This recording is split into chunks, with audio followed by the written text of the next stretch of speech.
பேஷ் and host. பேஷ் and ஹோஸ்ட்னால் என்ன அப்படிங்கிறத பார்ப்போம். எதனால் நம்ம இப்போ பேஷ் அண்ட் ஹோஸ்ட்டை பார்க்குறோம் அப்படின்னா, நம்ம நெக்ஸ்ட் கிளாஸில் நேட்டு அப்படிங்கிற சப்ஜெக்டை பார்க்க போகிறோம். நேட்டை நம்ம கான்ஃபிகர் பண்ணணும்னா ஏற்கனவே பேஷ் அண்ட் ஹோஸ்ட்டை கான்ஃபிகர் பண்ணால் தான் நேட்டை கான்ஃபிகர் பண்ணி நேட்டு எந்த மாதிரி ஒர்க் பண்ணுது அப்படிங்கிறத செக் பண்ண முடியும். அந்த ஒரு காரணத்தினால நம்ம பேஷ் அண்ட் ஹோஸ்ட்டு அப்படிங்கிறத முதல்ல பார்க்குறோம். நம்ம எப்பயுமே ப்ரைவேட் சப்நெட்டுக்குள்ளே தான் கம்பெனிக்கு தேவையான எல்லா ரிசோர்ஸையுமே க்ரியேட் பண்ணுவோம். அந்த மாதிரி க்ரியேட் பண்ணிட்டோம்னா இந்த கம்ப்யூட்டரை நம்ம இன்டர்நெட்லேருந்து ஓப்பனே பண்ண முடியாது. காரணம், நம்ம ப்ரைவேட் சப்நெட்டில் க்ரியேட் பண்ணக்கூடிய கம்ப்யூட்டர் எதுக்குமே பப்ளிக் ஐபி அட்ரஸ் இருக்காது. பப்ளிக் ஐபி அட்ரஸ் இல்லைன்னா அந்த கம்ப்யூட்டரை நம்ம SSH வழியாக ஓப்பன் பண்ணி உள்ளுக்குள்ளே எந்த கான்ஃபிகரேஷனும் செய்ய முடியாது. இதுவே நம்ம பப்ளிக் சப்நெட்டில் ஒரு ரிசோர்ஸை க்ரியேட் பண்ணுறோம்னா அதுக்கு பப்ளிக் ஐபி அட்ரஸ் இருக்கும். பப்ளிக் ஐபி அட்ரஸ் இருக்கக்கூடிய இந்த கம்ப்யூட்டரை நம்ம இன்டர்நெட் வழியாக ஓப்பன் பண்ணி ஒர்க் பண்ண முடியும்.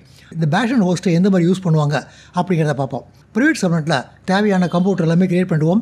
பப்ளிக் ஐபி எதுவுமே செட் பண்ண மாட்டோம். எல்லாமே ப்ரைவேட் ஐபி மட்டும் தான் க்ரியேட் பண்ணுவோம். பப்ளிக் சப்நெட்டில் ஒரு EC2 இன்ஸ்டன்ஸை க்ரியேட் பண்ணிவிட்டு அதுக்கு பப்ளிக் ஐபி அட்ரஸை கொடுத்துருவோம். இந்த கம்ப்யூட்டரை நம்மளால் நேரடியாக ஓப்பன் பண்ண முடியும். இந்த கம்ப்யூட்டர் ஓப்பன் பண்ணிவிட்டு இந்த கம்ப்யூட்டரில் இருந்துக்கிட்டு உள்ளே இருக்கக்கூடிய கம்ப்யூட்டரை ஓப்பன் பண்ண முடியும். காரணம், இந்த கம்ப்யூட்டருக்கும் ப்ரைவேட் ஐபி அட்ரஸ் இருக்கும். அதே மாதிரி இங்கே இருக்கக்கூடிய கம்ப்யூட்டருக்கும் ப்ரைவேட் ஐபி அட்ரஸ் இருக்கும். நம்ம ஏற்கனவே பார்த்துருக்கோம், ஒரு VPCக்குள்ளே இருக்கக்கூடிய கம்ப்யூட்டர் எல்லாமே கம்யூனிகேட் பண்ணோம். காரணம், அவங்க இந்த நெட்வொர்க்கில் நம்ம க்ரியேட் பண்ணுறோம்னா அவங்க ரவுட்டிங் டேபிளில் இந்த மாதிரி ஐபி அட்ரஸ் வந்ததுன்னா அதை லோக்கல் நெட்வொர்க்கில் அனுப்பு அப்படி சொல்லியிருப்பாங்க. அதனால் முதல்ல இந்த கம்ப்யூட்டரில் நம்ம SSH வழியாக லாகின் ஆன பிறகு இந்த கம்ப்யூட்டரில் இருந்துக்கிட்டு உள்ளே இருக்கக்கூடிய கம்ப்யூட்டரை எதை வேணும் நம்மளால் SSHல் ஓப்பன் பண்ணி ஒர்க் பண்ண முடியும். அதனால் ப்ரைவேட் சப்நெட்டில் இருக்கக்கூடிய கம்ப்யூட்டரை ஓப்பன் பண்ணுறதுக்கு அதுக்கு பப்ளிக் ஐபி அட்ரஸ் இருக்கணுங்கிற அவசியம் கிடையாது. இதை கான்ஃபிகர் பண்ணுறதுனால இருக்கக்கூடிய அட்வான்டேஜ் எல்லாம் என்ன அப்படிங்கிறத பார்ப்போம். பேஷ் அண்ட் ஹோஸ்ட்டு அப்படிங்கிறத ஒரு ஸ்பெஷல் சர்வர்.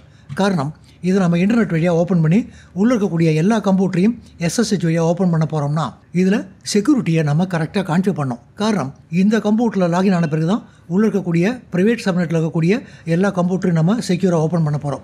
இதை ஜம்ப் சர்வர் அப்படின்னு சொல்லுவோம். அப்படி இல்லைனா உள்ளே ரன் ஆகக்கூடிய கம்ப்யூட்டருக்கெல்லாம் இது ஒரு கேட்வே அப்படின்னு சொல்லுவோம். இந்த பேஷ் அண்ட் ஹோஸ்ட்டை பப்ளிக் சப்நெட்டில் தான் நம்ம கான்ஃபிகர் பண்ணோம். பேஷ் அண்ட் ஹோஸ்ட்டுங்கிறது ஒரு நேம் தான். நாம் இதில் EC2 தான் ரன் பண்ண போகிறோம். பேஷ் அண்ட் ஹோஸ்ட்டை யூஸ் பண்ணுறதா இருக்கக்கூடிய பெரிய அட்வான்டேஜ் என்னென்னா, single point of entry to private instance. உள்ள நூற்றுக்கணக்கான கம்ப்யூட்டரை ரன் பண்ணுவோம். அந்த எல்லா கம்ப்யூட்டரையும் நம்ம இந்த கம்ப்யூட்டரை SSH பண்ணிவிட்டு அதிலிருந்து உள்ளே இருக்கக்கூடிய எல்லா கம்ப்யூட்டரையும் ஓப்பன் பண்ணி நம்முடைய தேவைக்கு தகுந்த மாதிரி கான்ஃபிகர் பண்ண முடியும். நம்ம விண்டோஸ் கம்ப்யூட்டர் யூஸ் பண்ணாலும் லினக்ஸ் கம்ப்யூட்டர் யூஸ் பண்ணாலும் பேஷ் அண்ட் ஹோஸ்ட்டை கான்ஃபிகர் பண்ணலாம். உள்ளுக்குள்ளே நம்ம எல்லாமே விண்டோஸ் கம்ப்யூட்டர் ரன் பண்ணுறோம்னா இந்த கம்ப்யூட்டர்லேயும் நம்ம விண்டோஸ் தான் ஓப்பன் பண்ணோம். அப்படின்னா RDP போர்ட்டை ஓப்பன் பண்ணு அப்படின்னு சொல்லிட்டு இன்டர்நெட்லேருந்து இந்த கம்ப்யூட்டர் RDP வழியாக ஓப்பன் பண்ணிவிட்டு இந்த கம்ப்யூட்டர்லேருந்து உள்ளே ரன் ஆகக்கூடிய எல்லா விண்டோஸ் கம்ப்யூட்டரையும் RDP வழியாக ஓப்பன் பண்ணுவோம். இதுவே நம்ம லினக்ஸ் யூஸ் பண்ணுறோம்னா இந்த கம்ப்யூட்டரை SSH வழியாக ஓப்பன் பண்ணிவிட்டு உள்ளே இருக்கக்கூடிய எல்லா கம்ப்யூட்டரையும் SSH வழியாக ஓப்பன் பண்ணுவோம். இந்த மாதிரி நம்ம கான்ஃபிகர் பண்ணுறதால இருக்கக்கூடிய பெரிய அட்வான்டேஜ் என்னென்னா, நூற்றுக்கணக்கான கம்ப்யூட்டருக்கு பப்ளிக் ஐபி அட்ரஸ் தர வேண்டாம்.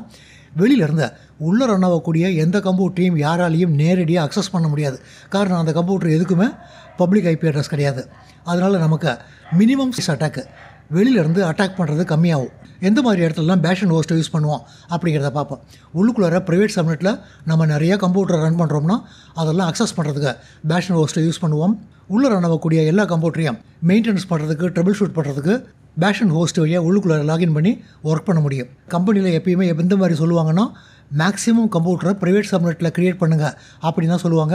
ஆனால் அந்த கம்ப்யூட்டர்லாம் நமக்கு ஓப்பன் பண்ணுறதுக்கான ஆப்ஷன் தேவை. கம்பெனியில் அந்த மாதிரி சொல்லியிருந்தாங்கன்னா பேஷ் அண்ட் ஹோஸ்ட்டை நம்ம கான்ஃபிகர் பண்ணோம். நம்ம பேஷ் அண்ட் ஹோஸ்ட்டை எந்த மாதிரி கான்ஃபிகர் பண்ணுறது அப்படிங்கிறத ப்ராக்டிக்கலில் பார்ப்போம். பேஷ் அண்ட் ஹோஸ்ட்டை பப்ளிக் சப்நெட்டில் தான் நம்ம கான்ஃபிகர் பண்ணணும். காரணம், அதை நம்ம SSH வழியாக ஓப்பன் பண்ணணும். இதை SSH வழியாக ஓப்பன் பண்ணிவிட்டு உள்ளே இருக்கக்கூடிய எல்லா கம்ப்யூட்டரும் நம்மளால் ஓப்பன் பண்ணி ஒர்க் பண்ண முடியும்.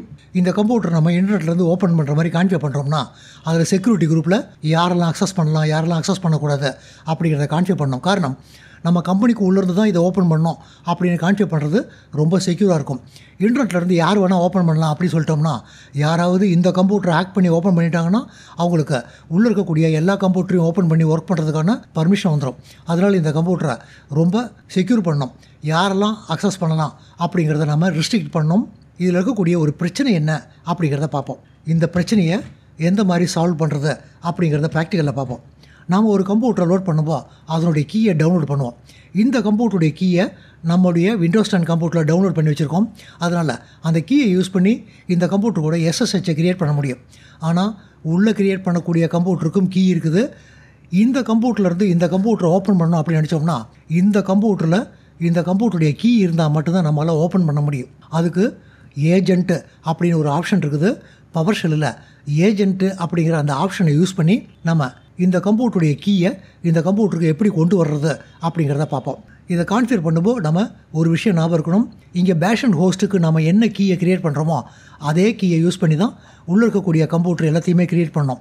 கம்ப்யூட்டர் க்ரியேட் பண்ணும்போது நியூ கீயை க்ரியேட் பண்ண அப்படின்னு சொல்லக்கூடாது. ஏற்கனவே ஒரு கீயை நாங்கள் யூஸ் பண்ணுறோம், அந்த கீயை யூஸ் பண்ணிக்க அப்படின்னு சொல்லணும். அப்படி சொன்னால் மட்டும்தான் நம்ம ஒர்க் பண்ண முடியும். கீப்பேரை யூஸ் பண்ணுறது நல்லது. பாஸ்வேர்டு ஆத்தென்டிகேஷன்லாம் யூஸ் பண்ணுறது அந்தளவு செக்யூர் கிடையாது. நம்ம இதுவரை கீப்பேர் தான் யூஸ் பண்ணிகிட்ருக்கோம். லாகிங்கை எனேபிள் பண்ணணும். யாரெல்லாம் உள்ளே வராங்க அப்படிங்கிறதையும் நம்ம செக் பண்ணணும். காரணம், இந்த கம்ப்யூட்டருக்கு யாராவது வந்துட்டாங்கன்னா உள்ளே இருக்கக்கூடிய எல்லா கம்ப்யூட்டரும் அவங்களால ஓப்பன் பண்ணி ஒர்க் பண்ண முடியும். இந்த கம்ப்யூட்டரில் செக்யூரிட்டியை ஹையாக இம்ப்ளிமெண்ட் பண்ணணும்.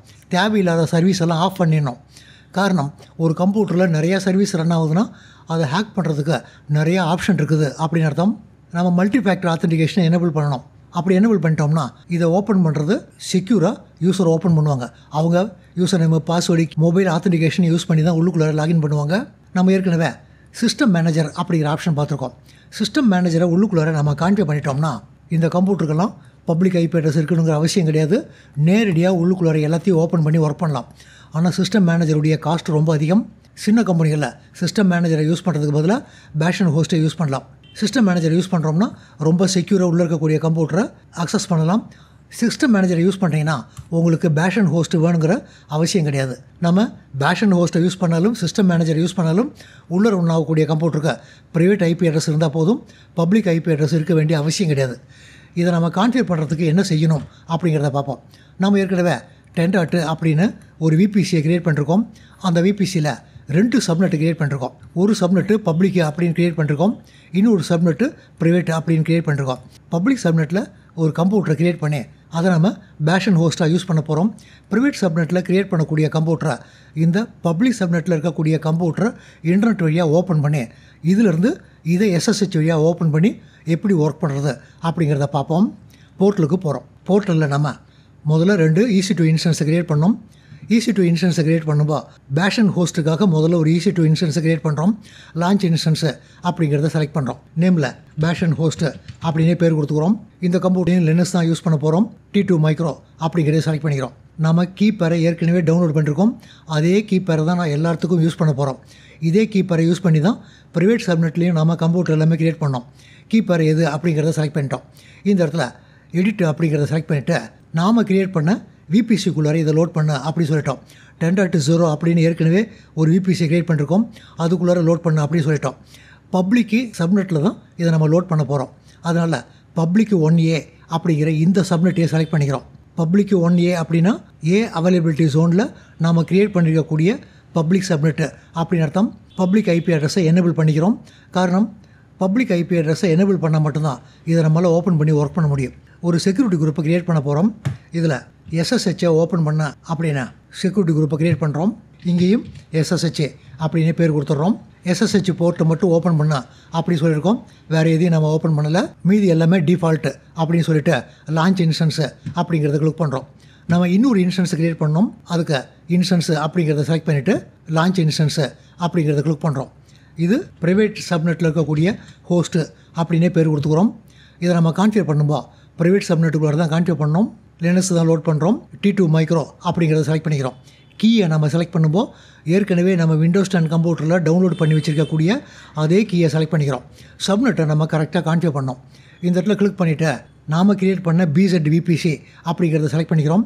சப்நெட்டை செலக்ட் பண்ணிவிட்டு ப்ரைவேட்டு 1A அப்படிங்கிற இந்த சப்நெட்டை செலக்ட் பண்ணுறோம். ப்ரைவேட் 1Aன்னா அவைலபிலிட்டி ஜோனில் நம்ம க்ரியேட் பண்ணியிருக்கக்கூடிய சப்நெட்டு அப்படின்னு அர்த்தம். இதை செலக்ட் பண்ணிக்கிறோம். பப்ளிக் ஐபி அட்ரஸு ப்ரைவேட் சப்நெட்டில் தர வேண்டிய அவசியம் கிடையாது. பப்ளிக் ஐபி அட்ரஸை டிசேபிள் அப்படின்னு சொல்லிட்டோம். செலக்ட் எக்ஸிஸ்டிங் செக்யூரிட்டி குரூப்பு அப்படிங்கிறத கிளிக் பண்ணிவிட்டு நாம் இப்போ SSH ஓப்பன் அப்படின்னு ஒரு செக்யூரிட்டி குரூப் க்ரியேட் பண்ணியிருக்கோம். அந்த செக்யூரிட்டி குரூப்பையே யூஸ் பண்ணிக்க போகிறோம் அப்படின்னு சொல்லிட்டோம். கீழே நமக்கு அந்த செக்யூரிட்டி குரூப்பை நீங்கள் யூஸ் பண்ணுறீங்க அப்படிங்கிற இன்ஃபர்மேஷன் காட்டுது. இதுக்கு கீழே நம்ம எதுவுமே கான்ஃபிகர் பண்ணல. லான்ச் இன்ஸ்டன்ஸு அப்படிங்கிறத கிளிக் பண்ணுறோம். இன்ஸ்டன்ஸு க்ரியேட் ஆகுது. இன்ஸ்டன்ஸுக்கு போகிறோம். ஏற்கனவே நம்ம பேஷன் ஹோஸ்ட்டை லோட் பண்ணிட்டோம். இதை கிளிக் பண்ணிவிட்டு இந்த கம்ப்யூட்டரை இன்டர்நெட் வழியாக ஓப்பன் பண்ண முடியுதா அப்படிங்கிறத பார்ப்போம். இங்கே EC2 இன்ஸ்டன்ஸு கனெக்ட் அப்படிங்கிறத கிளிக் பண்ணிவிட்டு கனெக்டை கிளிக் பண்ணுறோம். நம்மளால் இந்த கம்ப்யூட்டரை இன்டர்நெட் வழியாக ஓப்பன் பண்ண முடியுது. இதை க்ளோஸ் பண்ணிக்கிறோம்.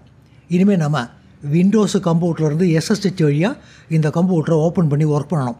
அப்படி ஓப்பன் பண்ணி ஒர்க் பண்ணுறதுக்கு பவர் ஷெல்லை தான் நம்ம யூஸ் பண்ண போகிறோம். பவர் ஷெல்லு அப்படின்னு டைப் பண்ணிவிட்டு ரன் ஆஸ் அட்மினிஸ்ட்ரேட்டர் பவரில் நம்ம பவர் ஷெல்லை ஓப்பன் பண்ணோம். இந்த பவர் ஷெல்லுக்குள்ளார நம்ம நிறையா கமாண்டை டைப் பண்ணோம். அதனால் பவர் ஷெல்லை ஆஃப் ஸ்க்ரீனில் என்னென்ன கமாண்டு டைப் பண்ணோம் அப்படிங்கிறத பக்கத்தில் கொண்டு வந்துடுறோம்.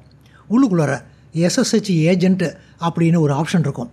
இந்த ஆப்ஷனை யூஸ் பண்ணி தான் நம்ம உள்ளுக்குள்ளார ஒர்க் பண்ண போகிறோம். பவர் ஷெல்லில் அட்மினிஸ்ட்ரேட்டர் பவரில் ஓப்பன் பண்ணியிருக்கோம் அப்படிங்கிற இன்ஃபர்மேஷன் காட்டுது. SSH ஏஜென்ட்டு அப்படிங்கிற இந்த கமாண்டை நம்ம ரன் பண்ணி பார்த்தோம்னா உள்ளுக்குள்ளார ஏஜென்ட் இல்லை அப்படிங்கிற இன்ஃபர்மேஷன் காட்டும். நம்ம ஏற்கனவே டவுன்லோடு பண்ண கீயை C டிரைவில் கீ அப்படின்னு ஒரு ஃபோல்டரில் வச்சுருக்கோம். அதனால் CD/ அப்படின்னு டைப் பண்ணிவிட்டு ரூட்டுக்கு வந்துட்டோம். CD கீ அப்படின்னு டைப் பண்ணிவிட்டு அந்த கீ ஃபோல்டருக்கு போகிறோம். இந்த இடத்துல DR அப்படிங்கிற கமாண்டை டைப் பண்ணோம்னா உள்ளுக்குள்ளார நம்ம ஏற்கனவே டவுன்லோடு பண்ண BZ EC2 கீ அப்படிங்கிற PEM ஃபைல் இருக்குது. இந்த இடத்துல தான் நம்ம ஒர்க் பண்ண போகிறோம். முதல்ல நம்ம SSH ஏஜென்ட் இருக்குதா அப்படிங்கிறத பார்ப்போம். இந்த கமாண்டை டைப் பண்ணிவிட்டு என்ட்ரி கீயை ப்ரெஸ் பண்ணோம்னா நமக்கு enable to start SSH agent அப்படிங்கிற இன்ஃபர்மேஷன் காட்டுது. நம்ம எந்த மாதிரி ஒர்க் பண்ண போகிறோம் அப்படிங்கிறத பார்ப்போம். முதல்ல SSH ஏஜென்ட்டை எனேபிள் பண்ணிக்க போகிறோம். எனேபிள் பண்ணிவிட்டு SSH ஆடு நம்முடைய கீயை SSHக்குள்ளார ஆட் பண்ணுவோம். ஏற்கனவே கீ இருக்குது. இந்த கீயை SSHக்குள்ளார ஆட் பண்ணுவோம். ஆட் பண்ணிவிட்டு நம்ம பேஷன் ஹோஸ்ட்டு அப்படின்னு ஒரு ஹோஸ்ட்டை க்ரியேட் பண்ணியிருக்கோம். அந்த ஹோஸ்ட்டை ஓப்பன் பண்ணி ஒர்க் பண்ணணும். அப்படி ஒர்க் பண்ணுறதுக்கு SSH அப்படின்னு டைப் பண்ணிவிட்டு -A அப்படின்னு டைப் பண்ணுவோம். எதுக்காக இது டைப் பண்ணுறோம்னா நான் எந்த கம்ப்யூட்டரை SSH வழியாக ஓப்பன் பண்ணுறனோ அந்த கம்ப்யூட்டருக்கு இந்த கீயை நான் SSHக்குள்ளார மெமரியில் ஸ்டோர் பண்ணியிருக்கேன். அந்த கீயை அந்த கம்ப்யூட்டருக்கு அனுப்பிவிடு அப்படின்னு சொல்லுவோம். அந்த கம்ப்யூட்டருடைய யூசர் நேமு IP அட்ரஸை டைப் பண்ணிவிட்டு ஓப்பன் பண்ணோம்னா நாம் ஏற்கனவே இந்த கீயை இந்த கமாண்டை டைப் பண்ணி மெமரிக்குள்ளார ஸ்டோர் பண்ணியிருக்கோம். அதனால் இந்த கமாண்டை டைப் பண்ணோம்னா நம்ம எந்த கம்ப்யூட்டரை ஓப்பன் பண்ணுறோமோ அந்த கம்ப்யூட்டருக்கு மெமரியிலேருந்து இந்த ஃபைலை உள்ளுக்குள்ளார காப்பி பண்ணிட்டோம். அதாவது உள்ளே நாம் க்ரியேட் பண்ண பேஷன் அப்படிங்கிற அந்த கம்ப்யூட்டருக்குள்ளார இந்த PEM கீயை உள்ளுக்குள்ளார காப்பி பண்ணிட்டோம். அந்த ஒர்க்கு தான் செய்ய போகிறோம். ஸ்டெப் பை ஸ்டெப்பாக செய்யும்போது என்னெல்லாம் கமெண்ட் டைப் பண்ணுறோம் அப்படிங்கிறத பார்ப்போம். Enable to start SSH agent அப்படிங்கிற இன்ஃபர்மேஷன் காட்டுது. SSHயில் ஏஜென்ட்டை ஸ்டார்ட் பண்ண முடியல அப்படின்னு சொல்லுது. இந்த கமெண்ட்டை டைப் பண்ணிவிட்டு அந்த சர்வீஸு ரன்னிங்கில் இருக்குதா அப்படிங்கிறத பார்க்க போகிறோம். கெட்டு சர்வீஸு SSH ஏஜென்ட்டு அப்படி டைப் பண்ணிவிட்டு என்ட்ரியை ப்ரெஸ் பண்ணோம்னா அந்த சர்வீஸு ஸ்டாப்பில் இருக்குது அப்படிங்கிற இன்ஃபர்மேஷன் காட்டுது. இந்த சர்வீஸை நம்ம ஸ்டார்ட் பண்ணணும். அப்படி ஸ்டார்ட் பண்ணுறதுக்கு அவங்க ஸ்டார்ட் டைப்பு எந்த மாதிரி செட் பண்ணியிருக்காங்க அப்படிங்கிறத பார்க்கணும்.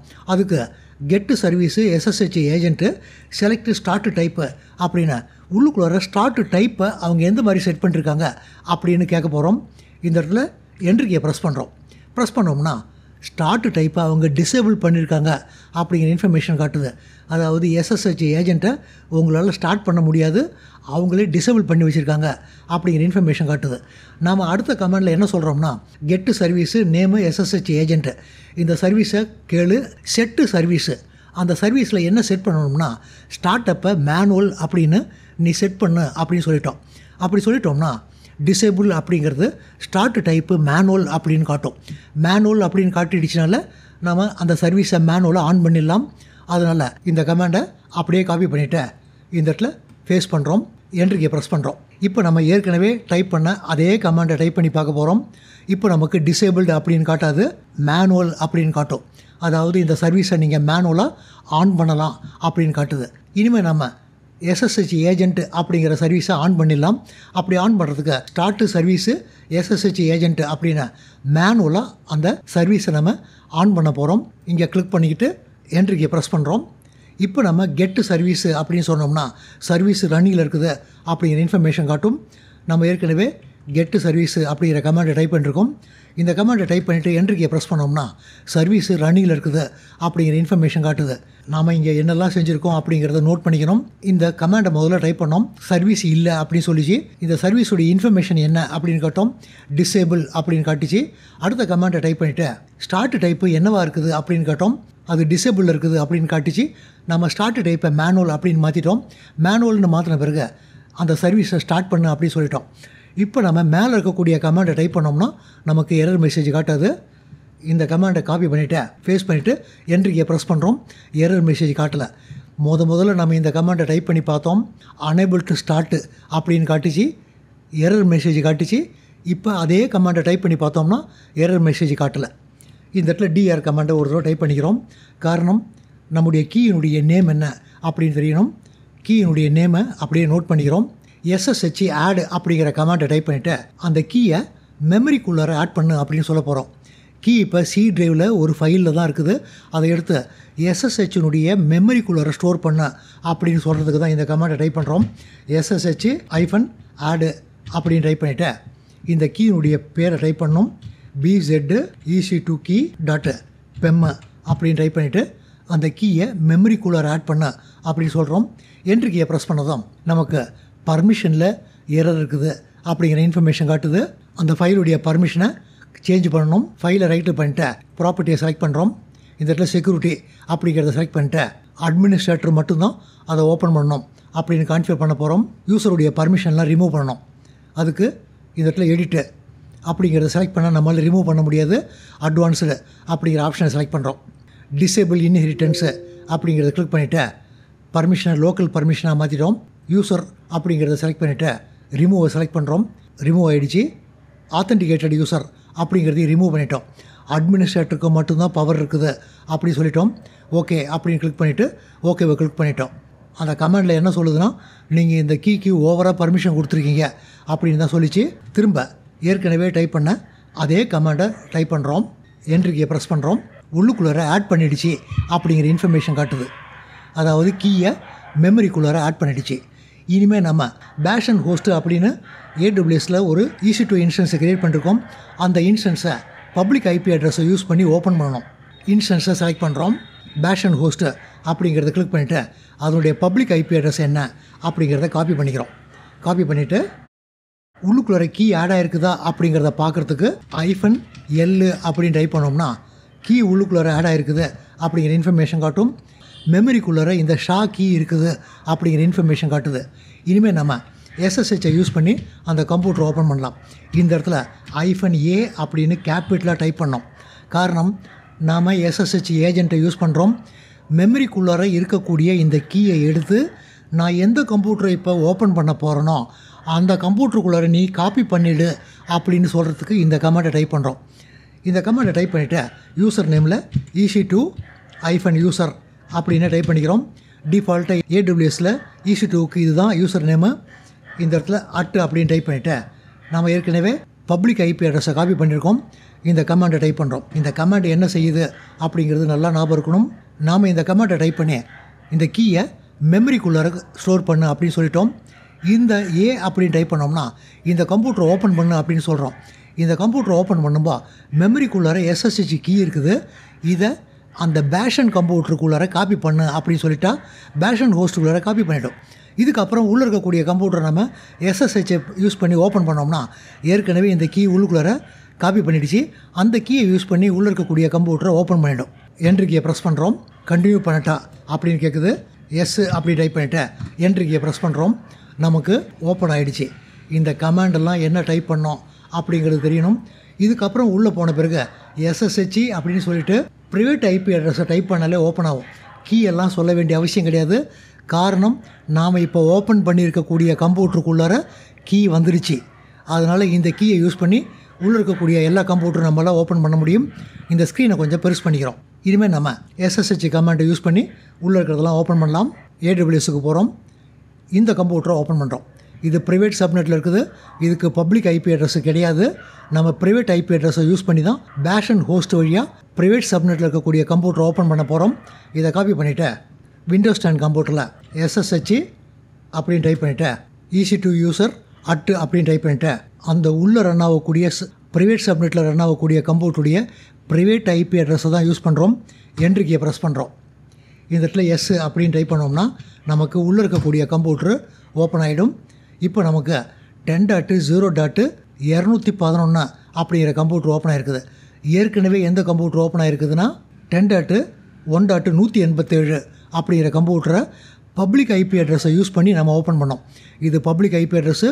இதை யூஸ் பண்ணி நம்ம அந்த கம்ப்யூட்டரை ஓப்பன் பண்ணதும் அந்த கம்ப்யூட்டருடைய ஐபி அட்ரஸ்ஸு 1.187 அப்படின்னு காட்டுது. இந்த கம்ப்யூட்டர்லேருந்து நம்ம உள்ளே ரன் ஆகக்கூடிய கம்ப்யூட்டரை ஓப்பன் பண்ணுறோம். ப்ரைவேட் சப்நெட்டில் ரன் ஆகக்கூடிய கம்ப்யூட்டருக்கெல்லாம் நம்ம 11 அப்படிங்கிற ஐபி அட்ரஸ் தான் ஏற்கனவே சப்நெட்டில் கொடுத்துருந்தோம். 10.0.11-211 அப்படிங்கிற ஐபி அட்ரஸ் காட்டுது. எஸ்டிட் கமாண்டை டைப் பண்ணிவிட்டு நம்முடைய கம்ப்யூட்டருக்கு, அதாவது பேஷன் ஹோஸ்ட்டுக்கு வந்துட்டோம். இந்த இடத்துல ஹோஸ்ட் நேமு அப்படின்னு டைப் பண்ணி பார்க்குறோம். நமக்கு பேஷன் ஹோஸ்ட்டு அப்படிங்கிற பேர் காட்டலை, ஐபி அட்ரஸ் தான் காட்டுது. 10.10.01ன்னா அது பப்ளிக் சப்நெட்டில் இருக்கக்கூடிய கம்ப்யூட்ரு, 10.0.11ன்னா அது ப்ரைவேட் சப்நெட்டில் இருக்கக்கூடிய கம்ப்யூட்ரு. பேஷன் ஹோஸ்ட்டுக்கு வந்துட்டோம், அதாவது பப்ளிக் சப்நெட்டில் இருக்கக்கூடிய கம்ப்யூட்டருக்கு வந்துட்டோம். இனிமேல் நம்ம உள்ளே ரன் ஆகக்கூடிய எந்த கம்ப்யூட்டரை ஓப்பன் பண்ணுறா இருந்தாலும் அந்த கம்ப்யூட்டருடைய ப்ரைவேட் ஐபி அட்ரஸை இங்கே டைப் பண்ணி அந்த நூற்றுக்கணக்கான கம்ப்யூட்டர் நம்ம ப்ரைவேட் சப்நெட்டில் ரன் பண்ணுவோம். எந்த கம்ப்யூட்டரை வேணால் ஓப்பன் பண்ணி ஒர்க் பண்ணலாம். இந்த இடத்துல எக்ஸிட்டு அப்படின்னு டைப் பண்ணிவிட்டு பேஷன் ஹோஸ்ட்டில் இருந்தும் வெளியில் வந்துட்டோம். நாம் இப்போ பவர் ஷெல்லுக்கே வந்துட்டோம். எஸ்எஸ்ஹெச் எல்லாமே க்ளோஸ் பண்ணிட்டோம். நாம் இந்த கிளாஸில் என்ன செஞ்சோமோ அந்த ஒர்க்கை டெலீட் பண்ணாமல் நெக்ஸ்ட்டு ப்ராக்டிக்கலை செய்யணும். காரணம் என்னென்னா, நம்ம நெக்ஸ்ட் கிளாஸில் நேட்டு அப்படிங்கிறத கான்ஃபிகர் பண்ண போகிறோம். நேட்டு கான்ஃபிகரேஷன் பண்ணுறதுக்கு ப்ரைவேட் சப்நெட்டில் இருக்கக்கூடிய கம்ப்யூட்டரை நம்ம அக்சஸ் பண்ணணும். அதை அக்சஸ் பண்ணுறதுக்காக தான் பேஷனை கான்ஃபிகர் பண்ணி ப்ரைவேட் சப்நெட்டில் இருக்கக்கூடிய கம்ப்யூட்டரை எப்படி அக்சஸ் பண்ணுறது அப்படிங்கிறத பார்த்துருக்கோம். நாம் இந்த கிளாஸில் பேஷன் ஹோஸ்ட்டை எப்படி கான்ஃபிகர் பண்ணுறது அப்படிங்கிறத பார்த்துட்டோம். தேங்க்யூ.